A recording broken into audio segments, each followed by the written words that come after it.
छिपकली माता। पता नहीं ये रेखा की लापरवाही थी या नेहा की कि अब तक 2 चैप्टर तो नेहा ने देखे ही नहीं थे और कल सुबह नेहा का टेस्ट था। मुझे गुस्सा बहुत आया दोनों पर, लेकिन नेहा को इस वक्त डांटना ठीक नहीं था, वो होपलेस हो जाती है। मगर मौका देखकर मैंने रेखा को बहुत सुनाया। क्या करती हो रेखा, लापरवाही की हद होती है। कल टेस्ट है बच्ची का और अभी तक कोर्स कंप्लीट नहीं। रेखा भी बेफर पड़ी। हाँ, सिर्फ मेरी ही जिम्मेदारी है, पहले ऑफिस संभालूं, फिर घर और फिर नेहा की पढ़ाई। विनोद, तुम भी तो इसी घर में रहते हो, तुम्हें क्यों नहीं पता कि कोर्स कंप्लीट हुआ या नहीं।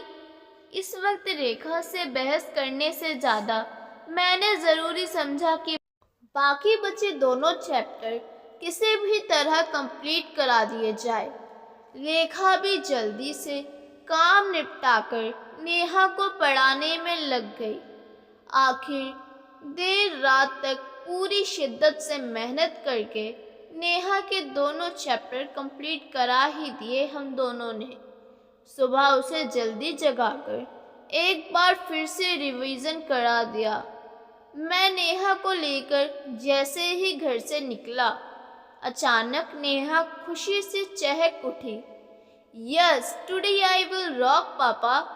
मैंने कहा, ज़रूर बेटा, तुमने मेहनत ही इतनी ज़्यादा की है, तुम ज़रूर अच्छा करोगी आज परीक्षा में। नेहा ने कहा, वो तो है ही पापा, लेकिन मुझे जिस दिन भी घर से निकलते ही ये छिपकली दिख जाती है, उस दिन मेरा पेपर हमेशा अच्छा ही जाता है। नेहा ने इशारे से लिफ्ट के पास वाले पाइप से चिपकी छिपकली मुझे दिखाते हुए कहा और हाथ जोड़कर छिपकली के सामने सर झुका दिया। जय छिपकली माता। शाम को नेहा चहक चहक के बता रही थी कि उसे सुबह ही पता चल गया था कि छिपकली माता के आशीर्वाद से आज उसका पेपर बहुत अच्छा जाएगा, और वही हुआ। उसने सारे सवाल हल कर दिए। अब तो ये बात एकदम पक्की हो चुकी थी कि छिपकली माता के दर्शन शुभ होते हैं। अब वो हमेशा दर्शन करके ही घर से निकला करेगी और अपने सब दोस्तों को भी बताएगी कि छिपकली माता के दर्शन शुभ होते हैं।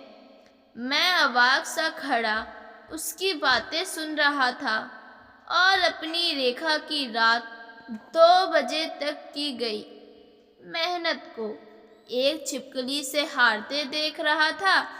मैंने ऊपर वाले की तरफ देखकर कहा, हैप्पी बर्थडे। एक और माता का जन्म हो गया। दोस्तों, ये कहानी आपको कैसी लगी? अगर अच्छी लगी हो तो चैनल को लाइक और सब्सक्राइब करना ना भूलें। धन्यवाद।